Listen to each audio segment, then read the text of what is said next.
65 years ago, the world almost ended after a nuclear war. The electric and the international communication networks were destroyed overnight, causing a technological crisis. A botanist and genetic engineer working in the Amazon forest found the Genesis tree, which had a flower that could accumulate an incredible amount of energy. This became the new global source of power, allowing humanity to rebuild. All Genesis trees have remained under government control since then. In the aftermath of the war, 90% of children were born with genetic disorders. To solve this issue, scientists integrated the Genesis flower into the human genome. Now every person is born with a genetic improvement they received in the womb, like enhanced hearing or vision. These genetically improved humans are known as the genetics, and they live like kings. However, 10% of humans suffer from an immune deficiency that makes their body reject the enhancements. They're known as specials and they're considered freaks, so they're only given jobs like cleanup and maintenance. In the Genesis Institute, Chloe is pretending to be a student on a class trip while her wheelchair-bound partner Leon pretends to be a janitor. When everybody is distracted, Leon uses a device on a locked door that allows him to break into the private area. After checking a map, he notices there are 2 guards nearby, so he sends out a small mouse toy. The guards follow it until they catch it and the mouse spews sleeping gas to knock them out. Leon takes the guards' keys to access the ventilation system and connects a tank that sends gas through the pipes and puts the scientists in the lab to sleep. Then Leon puts on a mask and tries to enter the lab, but the code doesn't work. He contacts Chloe and asks her to get the right one. In the main lobby, Chloe hears some boys saying that specials should be put down. She picks a fight with them while the other kids egg them on, so a guard quickly comes over to stop them. Chloe pretends she needs help while stealing the guy's notebook from his pocket. She checks the notebook to find the right code and gives it to her partner. Leon finally enters the lab and pulls out an old watch his mother left him to find inspiration in her message. "We are all one, we are all equal." He pulls a lever to open the machine with the Genesis tree and uses an old tool to cut a hole in the glass. When he starts cutting off one of the flowers, the tree shoots spikes and the alarm is activated. Thanks to his protection, Leon still manages to steal the flower in a blue capsule with flower extract. A voice announces that the facility will be under lockdown, so everyone needs to evacuate. Chloe tries to wait for Leon, but the guards send her out with the other kids. Luckily, she sees Leon come out just in time. Once outside, Leon pretends to bump into Chloe and make her drop her teddy bear, so he hands it back to her. When the guards check his pockets, they don't find anything except for the watch. They think the message is dumb and call him a freak. A man with enhanced eyesight is checking the students and Chloe gets to pass because the bear is hiding the flower well.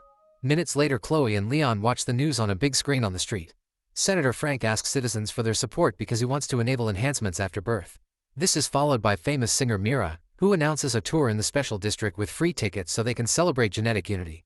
While they throw out their disguises, Leon explains to Chloe that celebrities and politicians only pretend to care about specials to advance their careers. Down the street, a poor man is kicked out of the food store for being a special. A janitor cleans some graffiti on the window that says "Death to the Genetics." Meanwhile, Myra's manager tells her that things are getting too dangerous. The special district has always been a risky area and too many people will be attending, so he doesn't think she should do the autograph session. Mira yells at him, explaining that they'll never achieve unity if she doesn't meet people face to face and refusing to cancel any of her events. When Chloe and Leon try to go home, guards outside the special district check their IDs before letting them pass. While Leon does some shopping, Chloe watches an interview with Frank. He claims that he's found a medicine that will let everyone get enhancements after birth, including specials. Chloe is excited, but Leon thinks it's all lies. Then the duo goes home, which is a workshop where Chloe grows plants and Leon tinkers with devices. Leon extracts the parts of the flower that hold the energy and installs them in the prosthetics of various disabled specials. All these clients pay the duo enough to survive another day. After all the clients are done, they receive a call from a man in the genetic district who desperately needs some repairs done. Chloe tries to explain that they don't do on-site repairs, but Leon takes the job when he hears that the man will pay triple the fee. This makes Chloe freak out since what they do is illegal. However, Leon assures her he won't get caught. The key is knowing the patrol's routes, and Leon already knows all the secret open spots in the walls to cross the area while avoiding the checkpoint. The duo makes it to a fancy restaurant where the cook lets them in through the back door. The cook is a special who wears a mechanical suit that allows him to move despite his disability. At that moment, a gang known as the Anti-Genetics bursts through the main door and cuts down the power. Leon finishes the repairs on the suit and the cook says he has to investigate, so he asks the duo to wait for the payment. The gang starts destroying the restaurant and beating up the genetics, killing several of them without mercy. Eventually, the room is nothing but broken tables and dead bodies, so the gang starts painting graffiti as well. The cook returns to the kitchen with a bleeding wound and tells Chloe and Leon what's happening before dropping dead. The duo tries to leave, but the back door is locked, so they need a plan. Leon asks Chloe to help him put on the cook's suit. Minutes later, 2 gang thugs enter the kitchen and only find the dead cook because Chloe and Leon are hiding. While painting more graffiti, they discuss a gig that is happening tomorrow and something big the day after that. A thug has a few ideas, but the boss threatens him with a knife, saying they must stick to the plan. One of them drops a piece of paper and Chloe picks it up. When they hear the cops coming, the thugs want to leave. Suddenly Leon loses control of the suit, which forces him to stand up and throws him on the counter. The two men immediately come after him, so Leon fights them with pots and boiling water. In the struggle, the boss's mask moves and they see his face. Leon gets pushed on the counter and Chloe jumps in to save him. Then he throws flour to blind his enemies so he and Chloe can run to the exit. Thanks to the suit, he can now force the door open and the duo finally gets to leave. Outside, Leon struggles to walk in the suit and Chloe has to help him reach an alley. The police cars pass by and thankfully don't see them. Chloe realizes that the suit leg took some damage and has to keep helping Leon so they can go home. The next day reporters cover the incident and release a picture of Leon and Chloe from the security cameras, believing they're part of the gang. They ask for any information on them to be sent to the police. Captain Hughes of the Special Forces says that the Special District is a breeding ground for crime and they'll be raiding it soon. Leon and Chloe freak out because they recognize him as the gang leader. Chloe pulls out the piece of paper and discovers it's a flyer for Myra's concert with a little map. They realize that anti-genetics are planning to attack during the event and frame the specials to make them look like the violent ones. A horrified Leon starts packing to leave town while Chloe insists that they should save the people at the concert. Leon points out that there's nothing a paraplegic and a 12-year-old can do, so a crying Chloe calls him out for being selfish and runs away.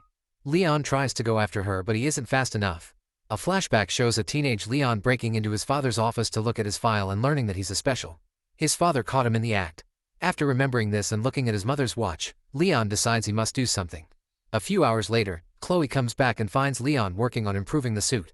She helps him put it on and he tests the enhanced movement while explaining he plans to capture Hughes to make him confess. He grabs random objects to use them as weapons and shows off great strength by bending metal. Chloe notices that the suit has bio wires, so she runs to her table to mix some chemical agents that will allow him to arm the suit. Meanwhile, Mira is performing a concert in the Special District. The crowd goes crazy and keeps pushing the fence, so the guards have to push them back. After the concert she tries to get on her bus when suddenly the guards attack her personal security and her manager to knock them out.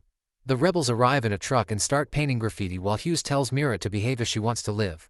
At that moment Leon shows up wearing the suit and a mask to protect his identity. He jumps from a balcony and tries to open fire, but Chloe's chemicals only cause plants to grow in his suit. The thugs laugh while Leon uses the plants anyway. A guy gets hit by gas and another one is trapped by vines. While Chloe calls Mira from a stolen car, Leon starts fighting Hughes and his men at the same time. At first he manages to land a few blows, but soon the gang surrounds him and overpowers him. Leon defends himself the best he can until Chloe hits one of the thugs with the car. Then Leon gets in the vehicle and Mira yells in shock while Chloe drives away. They rush home and make sure to close all the doors before the anti-genetics drive down the street looking for them. On TV, reporters said that Mira was almost kidnapped but a mysterious vigilante helped her, and now nobody knows where she is. She notices that Leon got hurt during the fight and takes care of the wound, explaining she always wanted to be a doctor and help people. Chloe makes a drawing of Leon as a flower hero and he hates it, but Mira praises it.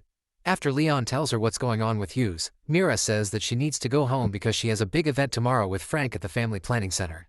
Leon realizes that will be the anti-genetics next attack. Today they try to get Mira, and tomorrow they'll go after Frank. The gang is probably against the post-birth enhancement project. Mira wants to warn someone but Leon stops her, reminding her that Hughes is with the police. Instead they'll make a plan. The next day Mira and Leon go to the family planning center pretending to be a couple that wants to have a baby. Mira tells the doctor she didn't tell anyone about her partner and didn't get an appointment because she wants to avoid attention from the media, and Leon convinces him to give them a tour of the place. While they walk around, Leon steals some unsupervised keys. Afterward he distracts the staff by announcing that Mira will perform for them, keeping everyone safe in one room. At that moment the anti-genetics arrive and Leon meets them in the lobby. The thugs immediately attack him so he shoots some gas bombs that melt their masks before fighting them. At first Leon manages to defend himself pretty well, but the difference in numbers is still overwhelming and soon Leon is being kicked on the floor. They manage to unmask him and Hughes starts repeatedly punching him in the face. They're suddenly interrupted by the arrival of Frank's security team, so the anti-genetics run away. Mira comes out and explains she called Frank to warn him because she knew Leon couldn't fight the gang alone. Leon wonders why the guards didn't go after the anti-genetics and Frank says that Leon is the only thing that matters to him. It's revealed that Frank is Leon's father, and when Chloe overhears this she thinks Leon has been lying to her all along so she runs away. Reporters then enter the lobby so Frank immediately gets into politician mode, telling them that his son is proof that the disparity between genetics and specials has gone too far. Tomorrow they must vote for genetic unity and stop this madness.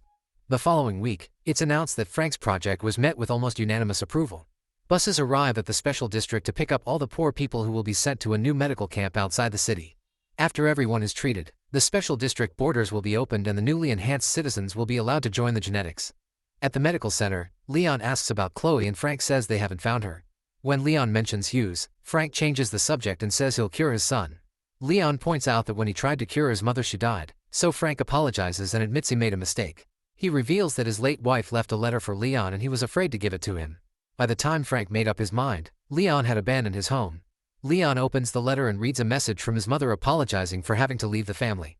She hoped Leon would grow into a fine man, but she was afraid that his hate for his father would harden his heart. She wanted him to learn to forgive because family always stayed until the end. Leon cries but doesn't say anything. Mira interrupts the moment and takes Leon out for some fresh air. While wandering outside, Leon sees Chloe and they reunite with a hug. Then Leon tells Chloe and Mira that he thinks Frank planned the anti-genetics attacks as a way to get his project approved. They just need to prove it. Chloe gets an idea and borrows a camera from a man with an eye prosthetic. Then the doctors choose the next person to receive the treatment. In the lab, Chloe sneaks into the vents to record everything. Hughes is chatting with Frank, confirming they've been working together all along. As the special is sedated, Frank explains his plan. They extract biomaterial from the donor's brain and mix it with a variant of the gene modification, creating a pure essence that will be injected into the genetics regardless of age. Frank considers this the next step of human evolution and only cares about curing his son. He's not planning to do anything about the specials and only wants them for harvesting biomaterial. Moments later, Chloe is playing a recording for everyone in the tents and Mira cries as she apologizes to the specials, explaining she didn't know about this. Leon repeats his mother's message about unity and convinces everyone to fight. He just needs his suit. Luckily, Chloe has stolen the keys to the storage. The next day, Frank and the nurses come to Leon's room since it's time for his procedure. Leon reveals he's wearing the suit under the sheets and quickly captures his father before stealing the essence injection from the nurses. Frank tries to convince his son that he did all this for him, but Leon calls him a monster and leaves. After locking Frank up in the room, Leon gets some ammo from Chloe and rushes to the security room. He quickly fights both guards and manages to bring them down, but one of them still presses the alarm button before passing out. Chloe connects the camera to the computer to send the footage to the police, but it'll take her 5 minutes. Before Leon leaves to join the fight, Mira kisses him. In the tent area, Hughes has arrived with his gang. Leon and the specials immediately surround them to start a huge battle. The specials are armed with ordinary things like pots and pipes, but thanks to their numbers they're capable of keeping up in a fair fight. Leon's suit also allows him to move fast and take on multiple men at once. Unfortunately, Hughes calls for backup and soon more men arrive with firearms. While many specials get shot down, Leon fights Hughes one-on-one. After some struggle, Hughes brings Leon down, forcing him to run away. In the security room, a man grabs Mira by the neck and Chloe isn't strong enough to help her. Thankfully, a special rushes in to knock the gut out just in time. At that moment, the computer finally uploads the footage and Chloe contacts the police. Back to Leon, he desperately crawls to the lab but Hughes follows him and keeps beating him up. As they fight all over the tables and the control panel, Leon uses the chance to open the machine with the Genesis tree. Then he shoots a projectile at its glass to crack it. Hughes grabs Leon to hit him a few more times and throws him against the tree machine, which finishes breaking the glass. When Hughes is about to kill him, Leon rips off a flower and the tree shoots the spikes, which stab Hughes in the face and bring him down. Eventually, the police arrive and arrest all of Frank's men. They also find the syringe with a pure essence. Chloe and Mira rush to check that Leon is still alive and Leon and Mira share another kiss. The following week, the news talk about Frank's secret plans, explaining that people were saved by a masked vigilante. Rumors said it was Frank's son, but authorities deny it. Unfortunately, Frank himself has escaped. In response, the government has ended segregation policies and now everyone is free to travel between districts. Mira has received damage to her throat so she can't sing anymore, but she's happily dating Leon. From the shadows, a deformed Frank watches his son.